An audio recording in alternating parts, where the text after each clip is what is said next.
Greetings to everybody out there on YouTube. This is the Wildcat coming at you with the pilot episode of In This Corner, a show that I really want to dedicate to my favorite sport, the sport of boxing. So I'll be bringing a lot of analysis, pre-fight and post-fight analysis, pre-fight predictions, and just general commentary about anything happening really in the sport, at least anything that I can keep up with. So I hope to improve the show in the episodes to come, both in the content as well as production quality. As right now, I apologize for the lighting as well as the lapses that may occur between the audio and the video with this webcam that I have. Not going to name the brand so as to hurt anybody's business, but nevertheless, I'm really excited to get this show started. And if anybody has any comments, please leave them down in the comment section.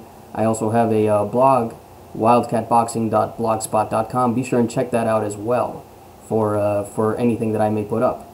So, without further ado, I'd like to get started with last week's doubleheader on HBO. First off, between Will Rosinski versus Kelly Pavlik, former undisputed middleweight world champion, now moving up to 168. Rosinski came into this fight with 16 victories. He's an EMT out of New York, and I have to give him a lot of respect for that. Really, a lot of respect. I mean, this guy did not appear to have boxing as a secondary source of income or a hobby, anything like that. This guy came in shape. He was ready to fight, and man, did he pack a serious wallop to Kelly Pavlik. Pavlik, of course, as I said, the former undisputed middleweight world champ, moving up to the 168-pound division to campaign there. Recently began training with Robert Garcia, and I think he's definitely improved under that. But in this particular fight, he had a very game opponent, and it looked like Pavlik was more or less holding back just a little bit. Specifically, he didn't really use a whole lot of movement to deal with Rosinski's constant shifting in and out of Pavlik's range, which I thought was a fantastic job by Will Rosinski. I felt that he could have stayed inside Pavlik's reach a little bit more rather than stay the outside, but better than staying in the middle and getting caught with Pavlik's punches. Nevertheless, he could have moved. I think Will could have moved in, just stayed inside a little bit more, and really attacked Kelly to the body. But nevertheless, again, this guy came to fight. He threw a bunch of wallops on Pavlik, landed some great shots, and I really hope that this showing on HBO will lead him to bigger and better opportunities, because this guy's a very entertaining fighter, and I'm really looking forward to seeing what he has to offer. As far as Pavlik goes, again, Pavlik shaking off a little bit of ring rust. It's been a while since he's been active, but nevertheless, this looks like it's going to be a new chapter in Kelly's career.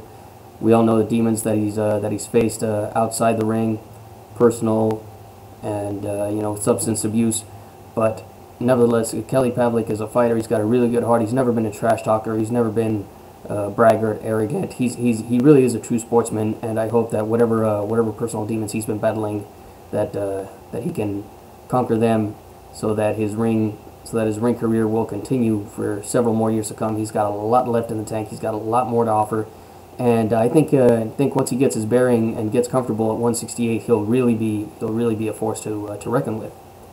So that fight. That fight was a great fight for both the guys. Ended with Pavlik, of course, winning a unanimous decision. I personally had Rosinski winning 3 rounds, possibly 4, but nevertheless, it was definitely Pavlik's night. However, in this particular case, both guys came out winners. As I said, Rosinski got that great exposure early in his career, and I'd like to see him back on HBO again. So if the powers that be are watching this, get this guy back. Get this guy back. He's going to be a good fighter.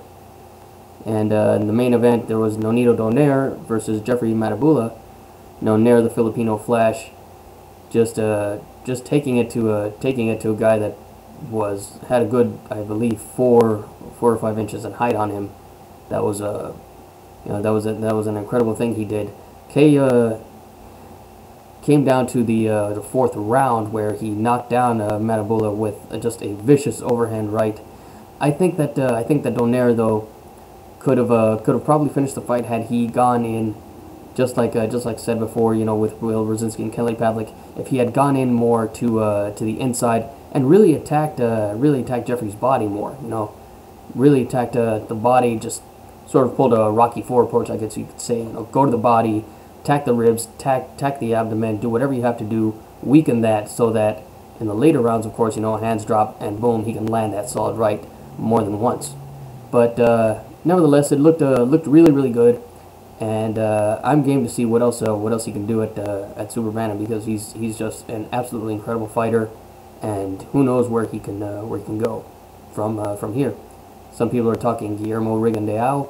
I'd personally like to see that fight. I think that would be an exciting fight, and we'll see if they can make that soon.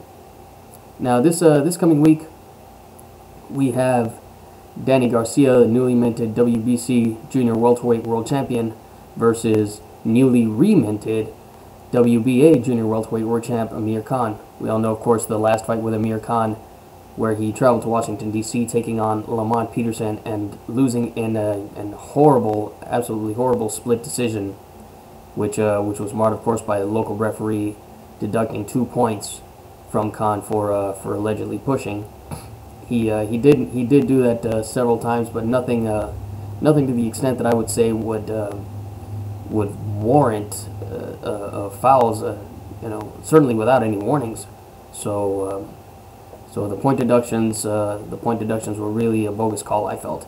Nevertheless, I scored the fight at 113-112 for Khan. Even with those 2 points, he still would have won the fight. So something definitely went on, but of course that's water under the bridge. The WBA, has reinstated Amir Khan as the champ, which is right on time for him to go into the ring against Danny Garcia. Now, Danny Garcia, of course, newly crowned WBC Junior Welterweight World Champ, taking the title away from Erik Morales, who really was stripped of it prior to that bout with Garcia because he did not make the 140-pound limit. In sort of an ironic twist from how he was practically handed the WBC's 140-pound title after it was unceremoniously stripped from Timothy Bradley, really with no apparent reason, then put in the ring for Erik Morales to fight against a handpicked opponent. It was something that I really don't think should occur in boxing. I still don't recognize Morales, who's one of my favorite fighters of all time, as the first Mexican to win world titles in 4 weight divisions. I think it's bogus.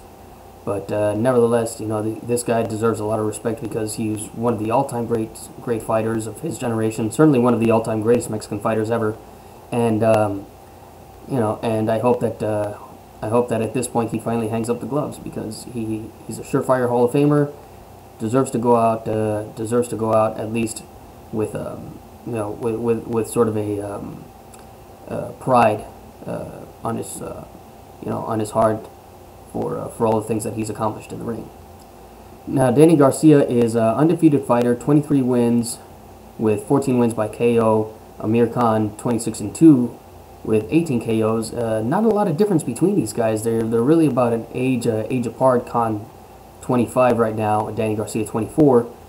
Khan standing at 5'10" to Danny Garcia's 5'9", so only about an inch height advantage right there, with Khan's 71-inch reach going up against Danny Garcia's 69 reach. So again, not a whole lot of difference between these guys. It's only 2 inches on the reach advantage.